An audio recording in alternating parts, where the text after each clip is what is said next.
นี่วันที่9เดือน6 2024นี่หามุกขึ้นหามาฮอดบ้านเราสุริยะ45ลักแล้วมื้อนี้สิไปดงเห็นประมาณ130ไปครับเดี๋ยวนี้หามุกเศร้าบ้านเราสุริยะ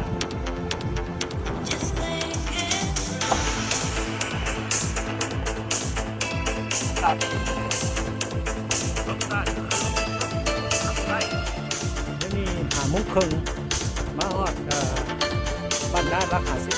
51ไปเศร้าบ้านนากำลังขึ้นค่อย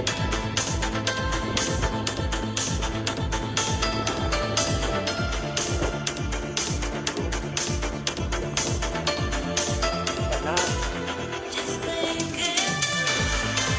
เดี๋ยวนี้6 โมงยังหามาฮอดบ้านฮอดลงสิมังอยู่รัก59อยู่ห้องสิมัง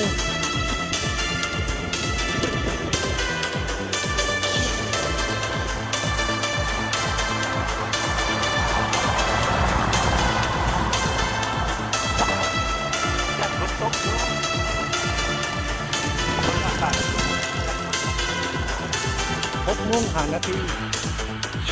มาฮอดกันบอนตะสังจริงที่จำนักรถบรรทุกลัก64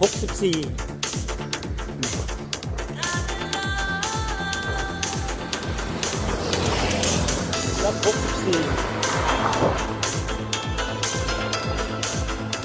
ซักลักฮอดเดี๋ยวมี60มาฮอดบ้านดงเห็นลัก67ถึงเกือบ68อยู่ใจกลางบนเรื่องดงเห็นในมันตลาด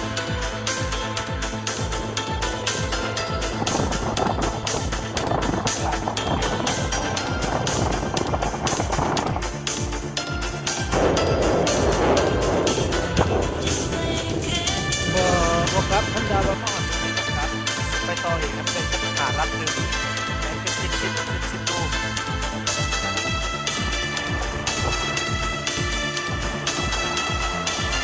ที่ต้องเขาที่หามาบ่อนทางแดงจะมองลัก69 79 78บ้านเจรมองลัก78ครับลมแห้งก็แดดก็เป็นเรื่องแรงยันฝนตกกับวันนั้นรับ78รับเจรมองแรงครับเป็น7 โมงยังหามาฮอด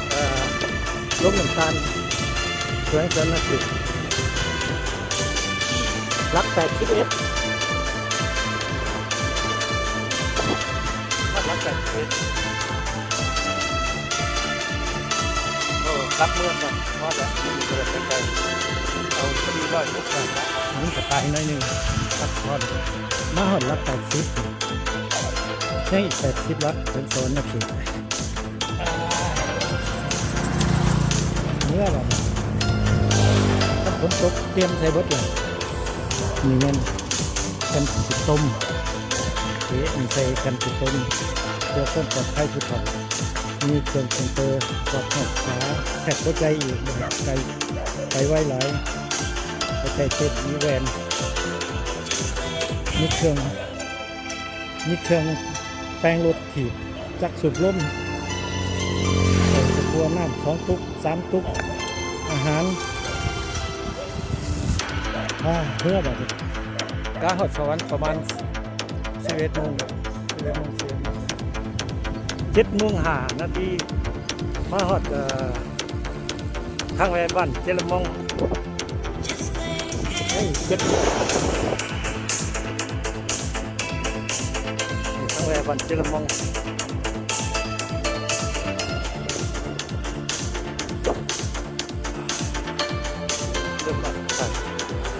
เล่น7 โมงครึ่งมาฮอด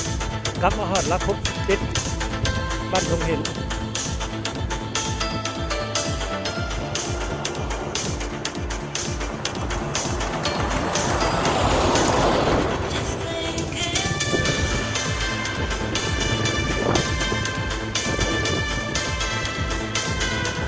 เฮ้ย67 ลัก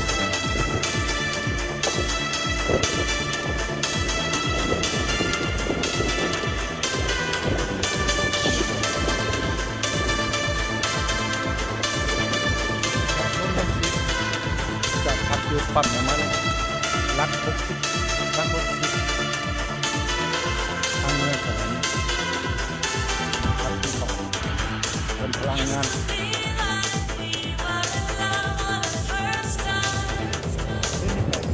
5 นาที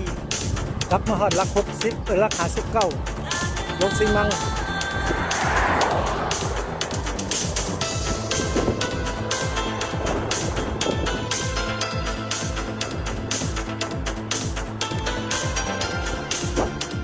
นี่59 ลักถึงสวรรค์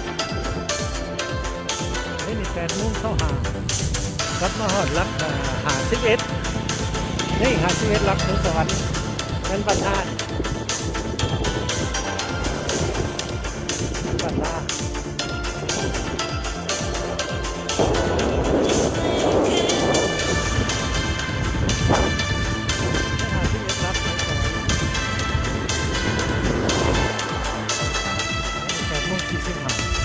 มาหอดวันเราปริญญาลัก45เลข45ลักถึงสวรรค์วันเราปริญญา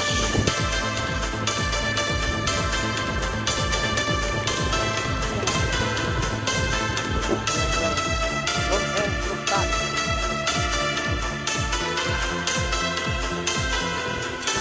9 โมงกลับมาหอดลัก40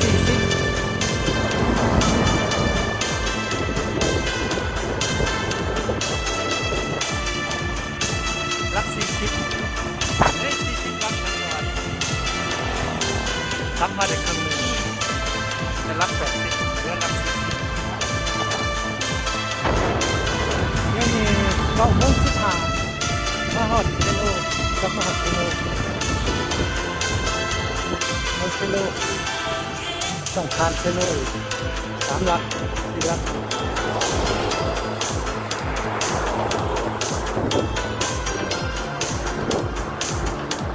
ฮอตเซโลเลยครับผ่านโคเซโล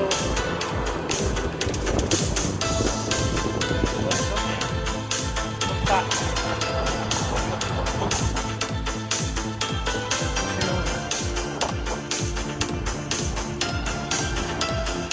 ได้33 ลักก็หุ้มเครื่องมอดเซโนเบื้องทางออกมาสวรรค์อยู่ศูนย์ปิ่งไก่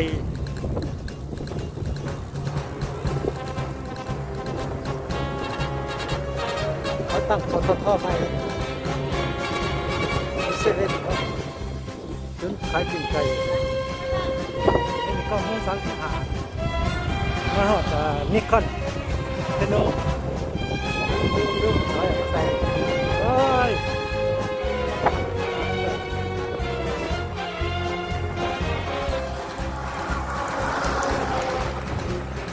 อีกสัก2 ลักนี่10 โมงกลับมาฮอดวัดป่าบ้านน้องกลมนี่20 ลักกลม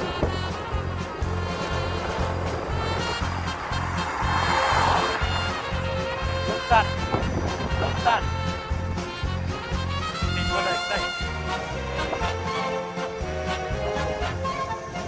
กลับมาฮอดลัก9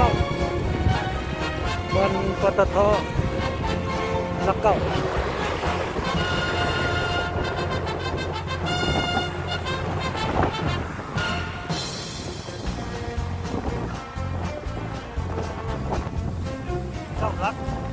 ลักถึงเลยรับมาหอดไผ่แดงลัก4อีก2 ลักต่อเดือน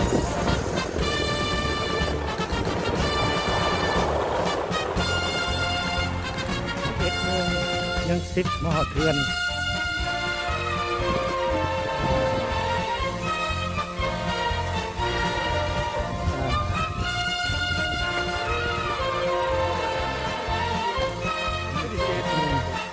พอดีมาเทือนอย่างรถแล้วก็เดี๋ยวจะลัก160 ลักที่110 ลักผมจะไม่ติด ครับหลังนี้เขาเนี่ย